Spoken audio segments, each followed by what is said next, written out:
I want to begin today's conversation with a simple question.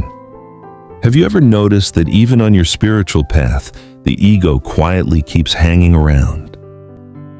Over more than 30 years working with people in their 50s and 60s, folks who've known success and heartbreak, the highs and lows of life, I've met hundreds who came to meditation, to religion, to awakening, looking for peace.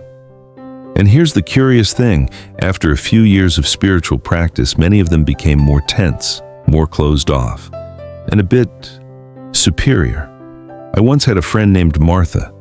She'd been an executive at a large company, always busy, always stressed. After retiring, she devoted herself to meditation books on enlightenment and retreats. One day she told me, "Nathaniel, I think I finally understand the truth. I'm not who I used to be." But when I looked into her eyes, I still saw something very familiar. The same hunger to be somebody, only now it wore a different costume, the robe of the enlightened. You see, the ego is clever. It doesn't disappear easily. If it used to say, "I'm accomplished, I have power," it simply swaps the story, "I'm insightful, I'm awakened." Deep down, it's still the ego trying to survive, trying to prove its worth, just with loftier language. I often tell my students, real awakening doesn't add anything to you, it takes things away. It peels off layers of identity one after another until there's nothing left to boast about, nothing left to cling to. And when that happens, it hurts, because in that moment, you're no longer somebody. I remember a group meditation when a man named George broke down in tears. He said, "I've meditated for 10 years. I thought I was getting closer to liberation. Now I don't even know who I am." I held his hand and said, "George, that may be the sign that truth is getting close." Do you see the paradox? We come to the spiritual path to find ourselves. But sometimes the first thing that has to happen is losing ourselves, or more accurately, losing what we only thought we were. Imagine this, you're standing in front of a mirror. For years you've believed that the reflection is you, the face, the roles, the memories, the fears, the beliefs. Then one day the light shifts and you realize the image is just that, a reflection, not the real thing. In that instant you feel both free and unmoored, because there's no someone left to hold on to. And right there, in that vast open space, you begin to touch what is real. There's a simple study in psychology I love. Scientists found that in deep meditation, the brain's default mode network, the part tied to our sense of a personal self, quiets down. In other words, when you stop thinking about me, you finally touch the present. Awakening isn't becoming superhuman.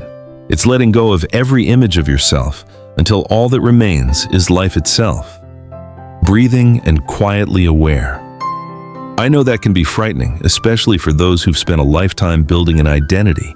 The devoted father, the steadfast mother, the great teacher, the good student, the faithful believer. All beautiful roles, but still roles. When genuine awakening arrives, the masks fall, and you realize you were never the actor on the stage, you were the light illuminating every role. I tell my students the collapse of the spiritual ego isn't failure, it's the real turning point. When you stop trying to be an enlightened person, that's exactly when you begin living enlightenment. No need to announce who you are, no need to prove it with words, with meditation hours, or with white robes. You simply show up, quietly, honestly, without needing to know or to be known. If you're hearing this and feel a little empty, good. Truth doesn't add, it subtracts. And in that loss, you discover what you never actually lost at all, the very life breathing through you, seeing through these eyes, smiling through this face. That place, my friend, is where the ego can't reach. It's where you're no longer the seeker, but the stillness that's aware. Have you ever felt this? You walk a long spiritual road.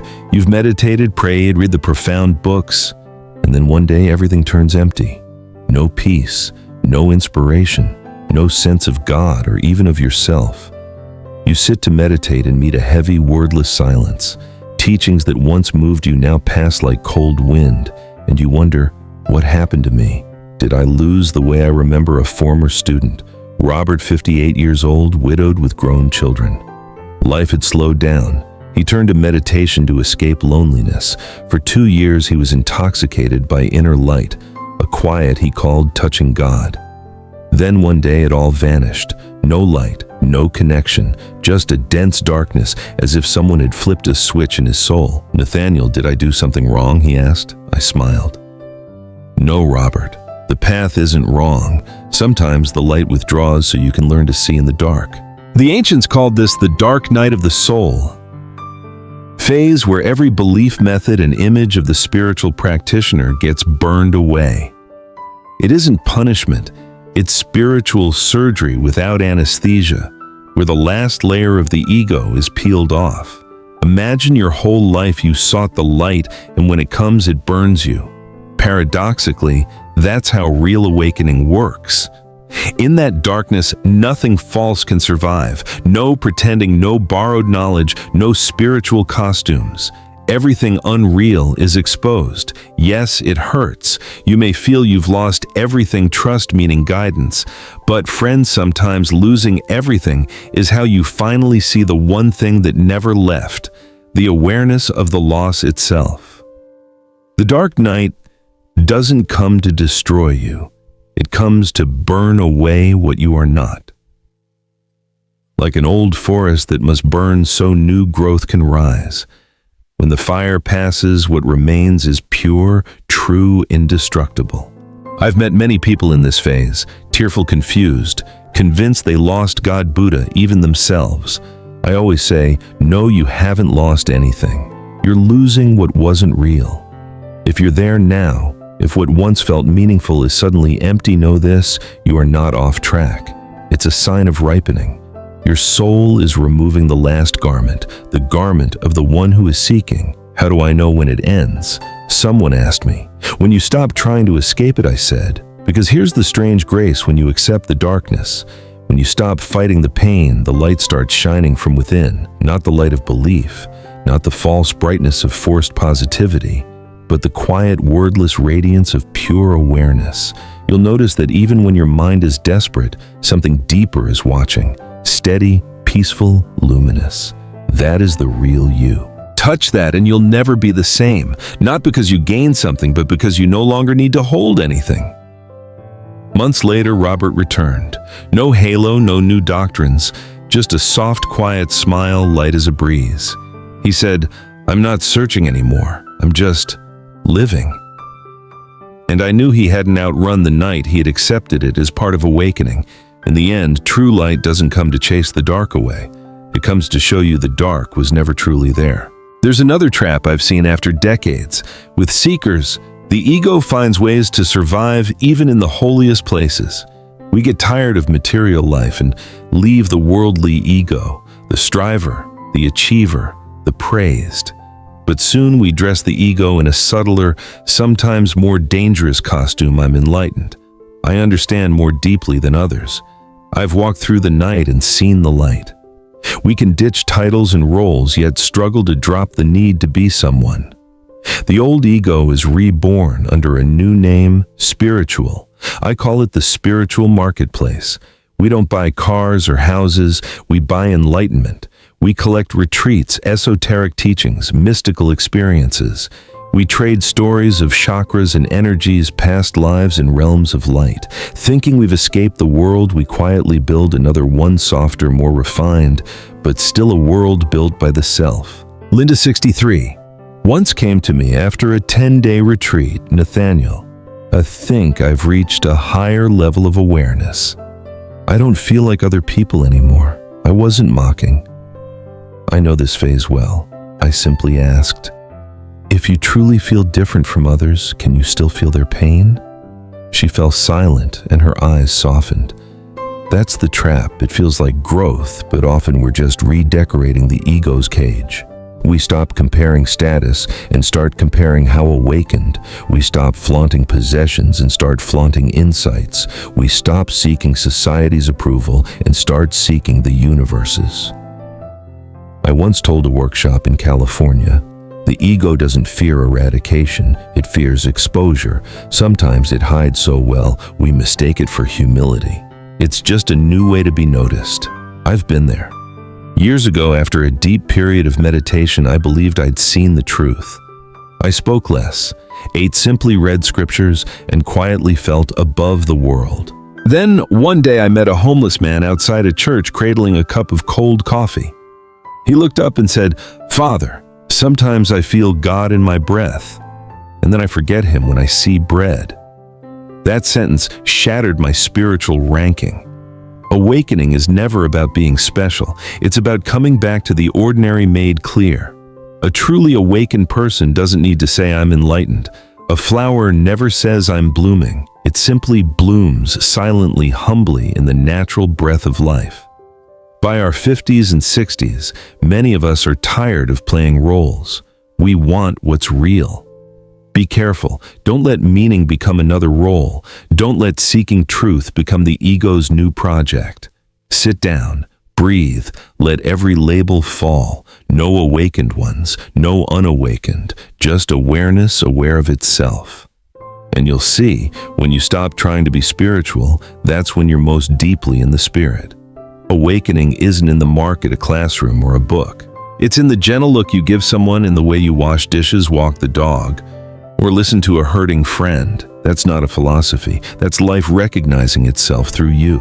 After the storms of awakening, the collapses, the searching, the mirage of being the enlightened one, you discover something disarmingly simple. Life never needed to be proven. A woman in my group once asked Nathaniel, "How do I know I'm truly awakened?" I smiled. When you stop asking, genuine awakening doesn't arrive with thunder or blinding light. It arrives in silence. As light as a breath, as plain as a morning cup of tea, as simple as opening the door and letting the sun in. Then you see the ordinary as sacred. A monk friend of mine has meditated for 40 years. I once asked, "When is your deepest meditation?" He said, "When I wash the dishes and realize there's no one washing." The young may laugh, but those who've lived understand that's freedom. When no one is trying to do it right, no one is striving for peace. Peace is already here. Modern life makes us think enlightenment must be grand, a prize, a goal, a finish line. The truth is, the opposite awakening doesn't make you superhuman. It makes you fully human. You still pay bills, make breakfast, clean the house, listen to a loved one complain. Only now none of it feels so heavy because you no longer believe you are the one carrying it. Life is doing what life does naturally without force. You don't need a mountain to see God. Sometimes you just pause at a traffic light. Take a slow breath and realize you're alive. Breathing, seeing the color of the sky. No one gives you that moment. It happens when the mind is quiet enough to hear the present. I've worked with many older adults who say they don't want to seek anymore. They just want rest. I tell them, when you truly stop seeking, you'll see the rest never left you. The wisdom of silence isn't about hiding, it's about listening. When you no longer need to teach, fix, or prove anything, your words, when they come, carry the greatest power because they rise from the place that doesn't need words. People talk about high vibration frequencies, cosmic connection. Fine.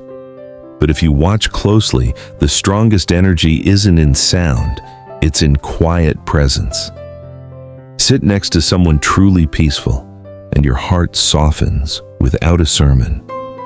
A theologian once wrote, "When the soul is mature, God no longer speaks. He becomes the silence." In that silence, a falling leaf, late afternoon light, a child's laughter, all become scripture.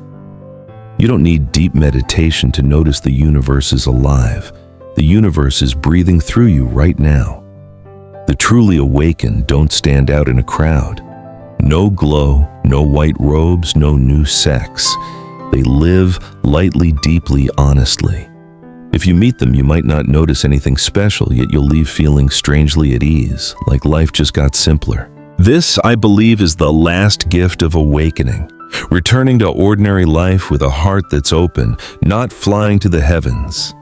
Placing your feet on the earth, fully present. Then, every small thing, a cup of tea, watching a loved one sleep, the sound of rain, becomes a ritual. Every breath becomes a prayer. Every moment becomes a quiet miracle.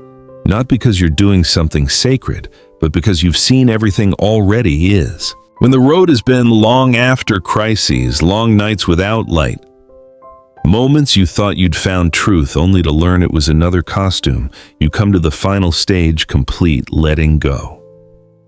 Letting go isn't giving up. It isn't turning your back on life, people, or spirit. Letting go simply means you stop trying to be anyone. I've known many who spent a lifetime chasing enlightenment teachers' techniques, meditation, scripture, prayer. One day they sit down and say, "Nathaniel, I've done everything, but I still haven't arrived." And I smile because they don't see they're already close. Awakening isn't at the finish line. It's in the instant you realize no one is walking. I often compare it to a wave searching for the ocean. It rises and calls itself me. It travels miles, learns, prays, practices, until at last, exhausted, not knowing where else to go, it realizes it never left the ocean. Awakening isn't becoming, it's coming home.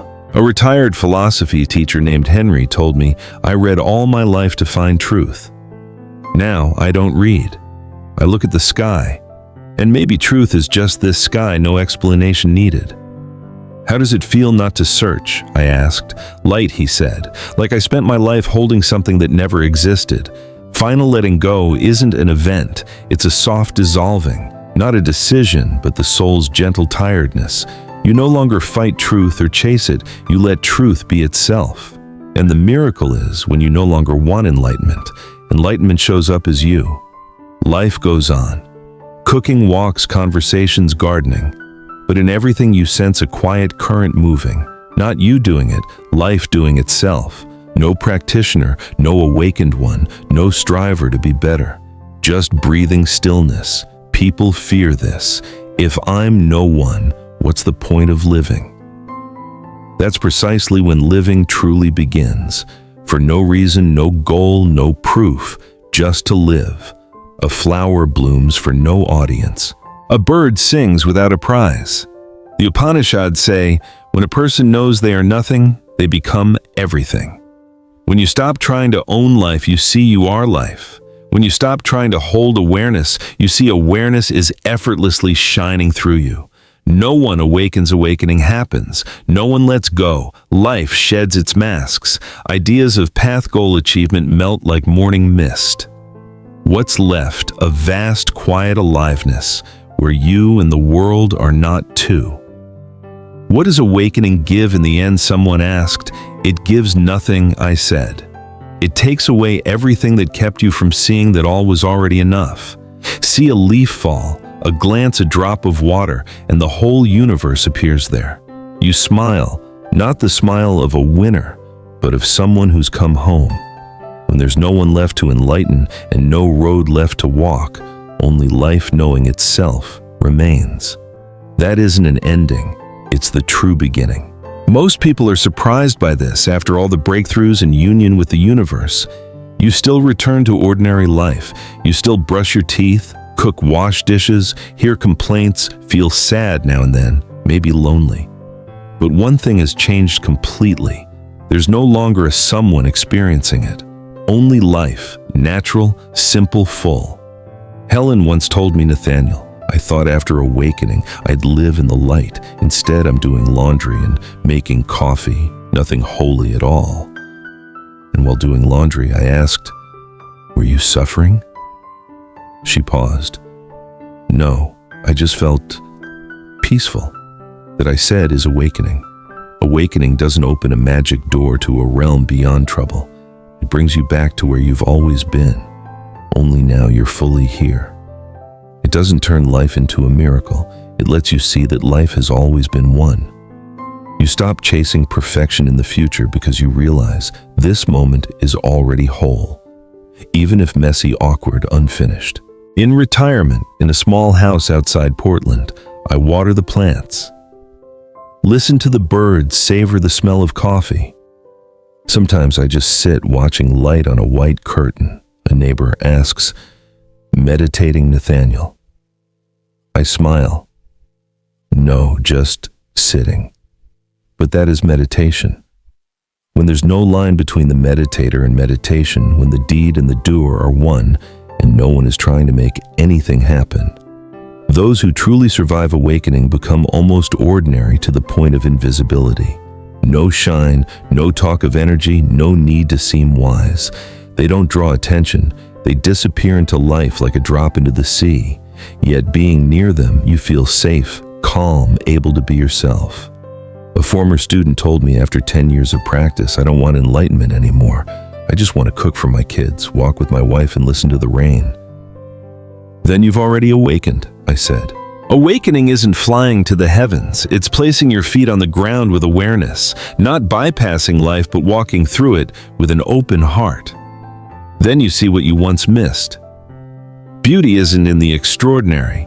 It's in the everyday, a spouse's hug, a grandchild's smile, evening light along the eaves. All of it is meditation. All of it is prayer. All of it is God looking back at himself through human eyes. Imagine waking one morning and no longer trying to live right, well, or awakened. You simply live, eat, laugh, breathe, feel, nothing special, just presence. And there you realize something deep. There is no me and my life. There is only life living itself. Not because you found truth, but because you no longer need truth to be anything other than what it is. I want to end with a small story. It's not theology or high philosophy. It's just an old man's story, one who finally discovered that everything he searched for was always here in this very breath.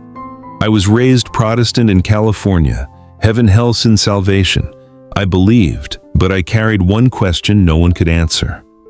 If God is everywhere, why do I have to go looking for him? In my 30s, I left church to find my own way, Buddhism. Hinduism, Zen Sufism, monasteries, teachers, thousands of hours on the cushion moments when I thought I'm almost there.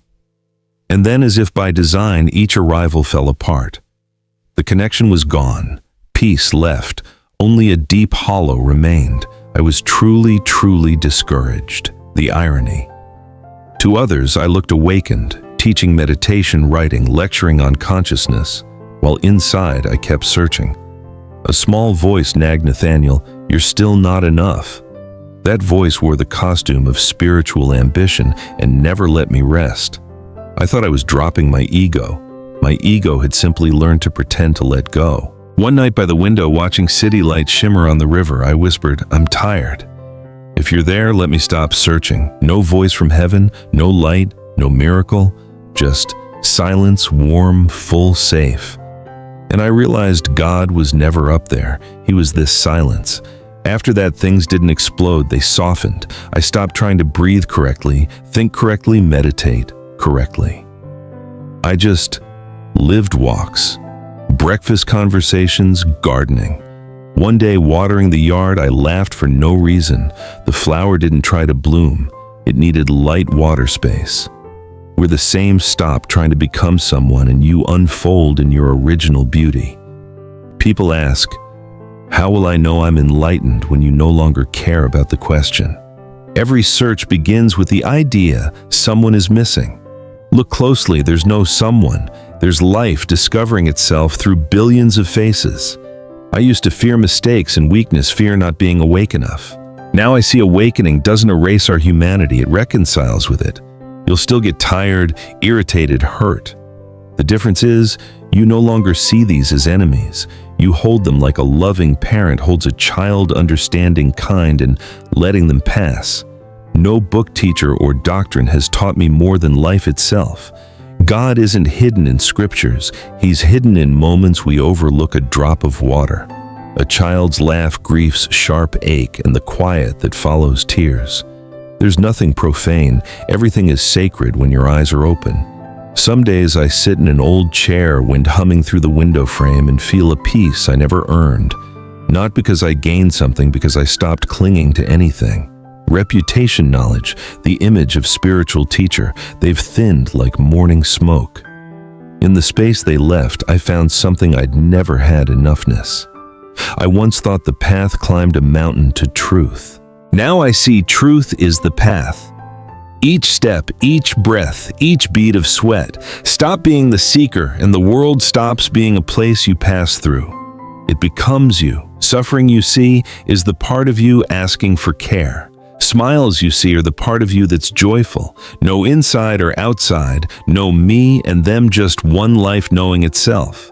So if you've stayed with me this far, don't try to believe me and don't strain to understand. Just pause.